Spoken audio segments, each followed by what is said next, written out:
Баршаңызға сәлем, сіздермен бірге Айзада. Каналыма қош келдіңіздер. Бүгін өте сәтті шығатын, қамыры өте жұмсақ, дәмді пиццаның рецептімен бөлісемін. Және алтын уақытыңызды үнемдейсіз. Өйткені қамырын түнде жасап, тоңазытқышқа салып, келесі күні таңертең әзірлесеңіз болады. Шұңғыл ыдысқа 600 грамм ұнды 2 қайтара илеуіштен өткізіп аламыз. Достар, қолдауларыңыз өте маңызды. Сондықтан видеоны соңына дейін қарап, менімен бірге әзірлеп, достарыңызбен бөлісе кетіңіз. Үстінен жарты шай қасық тұз, 2 ас қасық қант, 11 грамм қамырды жылдам ашытатын ашытқыны қосып араластырамыз.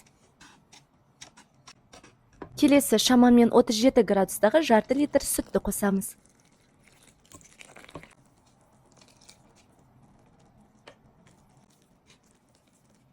Екі ас қасық өсімдік майын қосып біріктіреміз.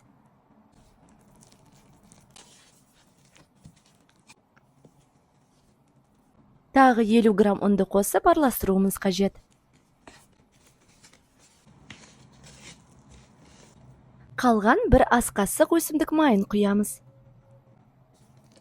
Қамыр қолға жабысқақ болады, бірақ артық ұнның қажеті жоқ. Соңына қарай қолымызды майлап елейміз.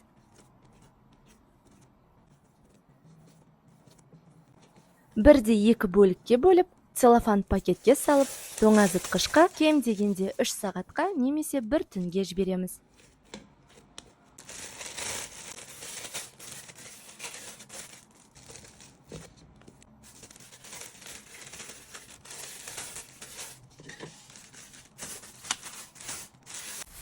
Қамыр өсу үшін пакетте тоңазытқышта орын қалдырамыз. Міне қамыр келесі күні 2 есе көтерілген.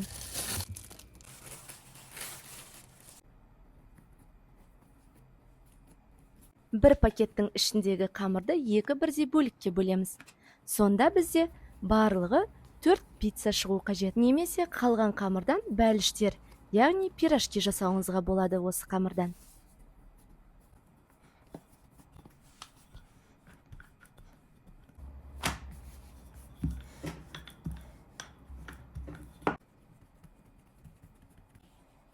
Пицца пісіретін табаға немесе противенге саламыз.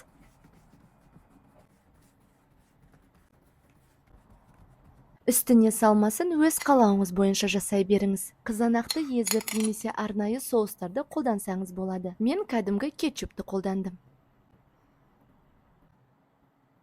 Үстіне шұжықтарды қойып шықтым.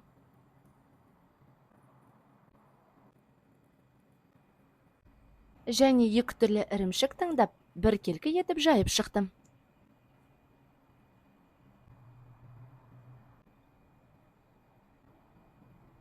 Және черри қызанақтарын қоюды жөн көрдім. Болгар бұрышын, зәйтүн, қалауыңыз бойынша салмасын әртүрлі қылып толтыра берсеңіз болады. 240 градуста қызып тұрған пешке 6 минуттан 15-20 минутқа дейін пісіреміз. Әркімнің пеші әртүрлі болғандықтан қарап тұрыңыздар.